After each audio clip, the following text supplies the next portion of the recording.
Hello, this is Horn here, and we'll be covering over the M22 in the game of War Thunder.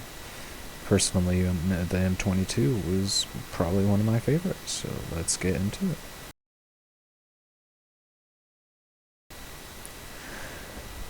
My experience with the M22 in War Thunder is a very, very fun one. It's a very fast tank compared to others in its rank and time period in which it served in the military.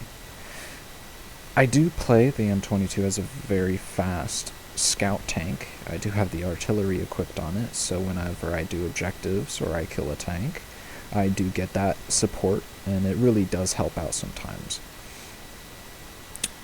When at the start of the game, I do like to run in the M22 other than my two other medium tanks, and I can just get to that point extremely fast because of the speed that it has.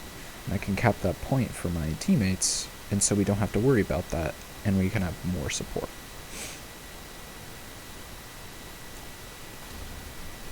But when it comes to combat, the M22 really doesn't excel sometimes. With the caliber that it has, it doesn't really compare to other ranks.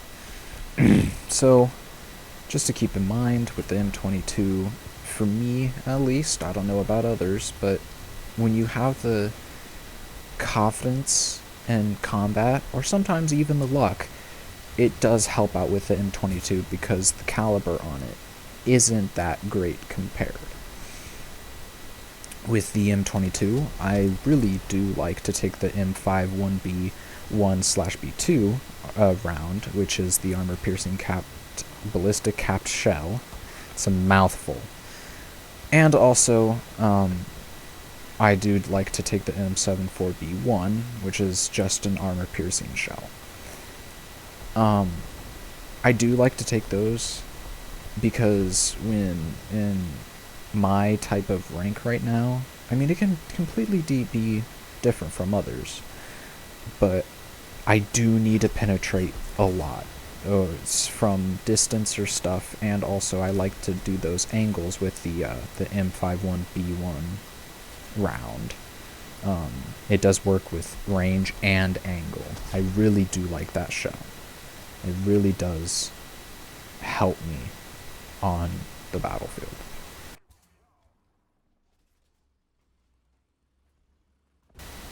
Now, the stats for the M22. To call the M22 a light tank really puts it on the tee. The thickest part of the M22 in its armor is 25.4 millimeters of armor. And that's only on the sides of the gun turret, the driver's eye hole, or where they look out, and the underfront of the tank's front side. I know that kind of sounds confusing, but when you're about to go under the tank, it's the last thing that you see. All of those only have that 25.4 millimeters of armor. In return, the M22 gets that speed. Lots of it. In War Thunder, the max speed of the M22 is 39 miles per hour. But once you get to a hill that you can go down or a slope, 40 miles per hour is the lowest part if you're trying to go full speed.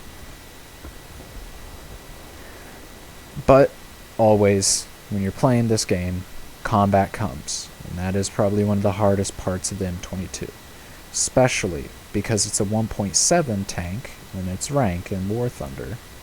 You gotta pay attention where you're going. Even if you're going 40 miles per hour, I've done this before. If you rush into A point, I've got my tank completely blown off the earth. You gotta think where you're going. If you're trying to go through a short corridor, go max speed so they can't react to you. You gotta use that speed in a very good way. One of the reasons why you don't rush like a medium tank, like a Panzer or a heavy tank, is that, again, your armor is very weak. Like, compared to a Panzer, it's like tinfoil. And also, your crew members, you only have 3, are very condensed in one place. So if you have luck on your side, you can get a shot through your fuel tank or your engine. You just sit behind a wall and you're good. Or you can take one to the front of the tank, and at most, you have all 3 of your crew members already passed out or dead, and the tank is just blown up. But, like all tanks, it's a tank.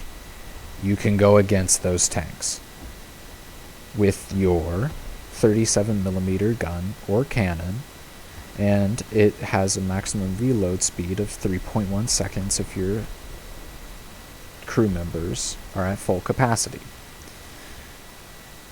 And speaking of crew members, your loader and your secondary gunner are the same person, since you only have 3 crew members. For the side gunner, or the secondary gunner, it holds a 7.6mm M1919A4 machine gun. And the rounds that the M22 holds, and for the cannon, the main one, it holds 50 rounds of the main gun. And the secondary gun, the M1919, it holds about 3,000 rounds. And those are the stats for the light tank M22. Well, that was my review on the M22, one of my favorite tanks out of War Thunder. I mean, I do have the M4A4 medium tank from the US. It is a very, very nice tank that I like to use. If you did enjoy this, please check out the other things of War Thunder, the aerial part and the fleet part, and other games like World of Warships or, can't think of it. There you go. World of Tanks. Both really good games. I have World of Warships, and I do play it often. But if you were wondering about the history part of the M22, I did leave it out. I will be doing that more once I get the groove on, because with Shotcut and OBS, it's my first time doing this. So please bear with me with that. But it's fun. It's fun looking up and researching all about these tanks and history. So if you are interested about that history part, please do your own research too. It's fun to research about history and basically for me, it's like going back in time and relearning all this so I can use it in the future. Lastly, before I go, I wanted to shout out my friend Ian. He really, really did put some motivation when he uploaded one of his newest videos. He hasn't uploaded in a while, I believe. You can go check him out. I'll probably put it in the description, but please, he was a huge help, and I don't want to make him look like he didn't. So that was the M22. Hope you learned something, and keep on learning. And the History Horn is out.